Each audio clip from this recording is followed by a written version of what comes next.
সুমিষ্ট রম্ভা, তৃপ্তি করে ভক্ষণ করব।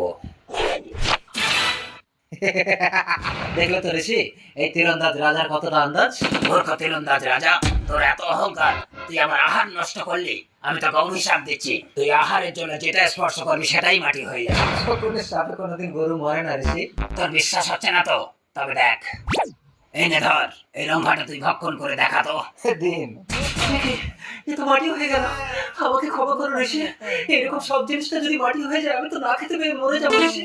ঠিক আছে, কোন বিবাহিত পতিব্রতা স্ত্রী যার এখনো কোনো সন্তান হয়নি, সে যদি তার বুকের দুগ্ধ তোকে পান করে তবেই তুই অভিশাপ মুক্ত হবি। বাবা, তুমি কেমন আশীর্বাদ দিলে! কোন বিবাহিত পতিব্রতা স্ত্রী যার কোনো সন্তান হয়নি, সে আমাকে কেন বুকের দুগ্ধ পান করাবে? আমি কি করে সাপ মুক্ত হবো? রানী! এ কি রাজামশাই, তুমি এত রাতে শিকার না করে চলে এলে?